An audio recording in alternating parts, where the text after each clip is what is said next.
Good morning mga guys. So ngayong umaga nga pala, tulog pa ang mag-ina pero nakapaganda na ako ng almusal. Maaga ko nga pala silang gigisingin kasi may lakad kami ngayong araw. Yan guys, on the way nga pala tayo ngayon sa garment capital of the Philippines, Taytay Rizal. Let's go! Basta usapang mga tela guys, number 1 nga pala dyan, Taytay Rizal. Bali sa Taytay Changi nga pala tayo pupunta at located dito sa Bagong Palengke, tapat ng McDo. So andito na nga pala tayo sa Taytay, Bagong Palengke. Papasok na yan ng parkingan guys. May parkingan dito, malawak yung parkingan nila. Kaya kung may dala kayong sasakyan, okay lang din. May pay parking naman dito. Yan, so kakababa lang namin ng sasakyan. Tamang walk trip na kami agad ni Freya. So paglabas mo nga ng parkingan, unang mo makikita dito itong mga nagaganda, mga tuta na to. Iba't ibang lahi guys binibenta. Wag lang sana paglaki biglang maging askal.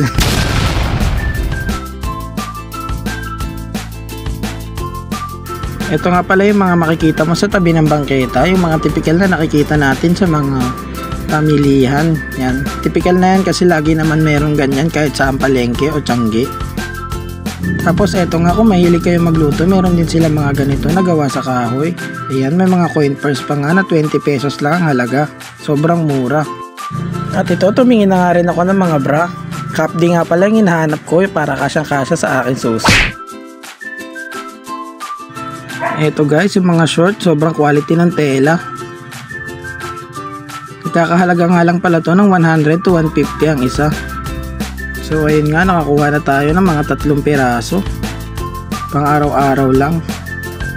Ito mga bench na brief. Hindi original pero sobrang tibay. Sobrang lakas ng washing dun sa barge pero tumatagal to. Grabe, nakabuo to ng 6 months na ginagamit ko.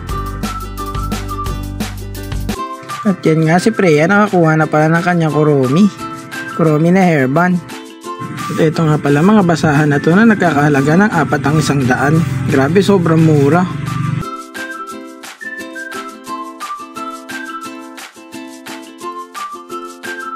Yan guys, libot-libot muna tayo. Meron mga short at mga t-shirt. 50 nga lang isa ng mga t-shirt. Tapos yung mga short, dalawa ang 160. Grabe guys, sobrang quality talaga. Ang sarap mamili dito sa Taytay Palengke. Ito, meron din nga pala mga pantulog. Meron sa bata, meron din pamatanda na sobrang lambot ng mga tela. Sulit na sulit yan guys. Sobrang sarap ng tulog ng mga anak natin kung yun ang suot nila. Ito naman tayo sa mga polo shirt. Ito nga pala yung isa sa mga pinunta ko dito kasi ginagamit ko pag magre-report sa opisina. Bawal kasi yung walang collar. Kailangan lagi may collar pag magre-report. Syempre para naman mukhang desente tayo tignan. Nagkakahalaga nga pala to ng 150 hanggang 250 ang bawat isa. Dito naman tayo sa mga sando na sobrang lambot at komportable ng tela. Nagkakahalaga nga pala to ng 3 ang 180. O diba, sulit na guys, pang araw-araw, pang bahay.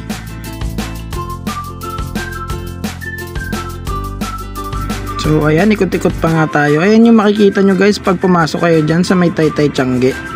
Dalawang section nga pala yan. Sobrang dami, puro tela halos yung mga paninda. Kaya kung mag-wholesale kayo o retailer, pwede dito. Makakatipid kayo at malaki kikitain nyo.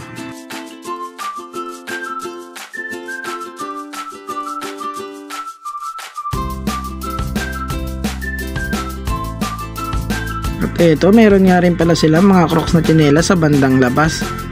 Grabe guys, sobrang mura nito, 150 to 180 ata yung presyo. Pero tumatagal kasi ito yung tumatapos ng kontrata ko sa barko. Suggest ko nga pala guys, mga weekdays kayo pumunta at mga tanghali or papasok yung hapon kasi mas konti yung tao, mas makakalibot kayo na maayos. Hindi tulad ng Sabado o Linggo hanggang gabi, sobrang crowded nga pala ng mga lugar na to. Kaya ano pang hinihintay nyo mga pre, mga ma'am, sir, let's go, punta na kayo dito sa Taytay Changi, located at Bagong Palengke, Taytay Rizal. Ayan guys, kung napapansin nyo nga, medyo kakaunti yung tao sa mga araw na yan kasi pumunta kami dyan ng Miyerkules ng tanghali around 2 to 3 ng hapon.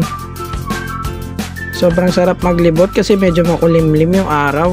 Tapos kukunti pa yung tao kaya may enjoy mo talaga yung paglalakad. Walang balyaan na nagaganap. At dito nga ay lumabas na nga ulit kami kasi napamili na namin lahat ng kailangan namin bilhin. Naisip ko nga palang bumili na rin ng bagong cellphone kaya naglakad-lakad kami sa labas. Pupuntahan nga pala namin yung sinasabi nilang bodega na dito nga lang din pala located sa labas ng Tiangge. Ito nga pala yung bodega ni Ninong. Nagbebenta nga pala sila dito ng mga quality cellphones, gadget at TV kung ano-ano pa. May electric fan at mga speaker. So pang hinihintay nyo guys, punta na kayo dito sa Taytay. Grabe, ang dami mabibili guys, nakakaaliw maggala. Yun lang guys, thank you for watching. Ano pang hinihintay nyo? Tara na, punta na dito sa Taytay.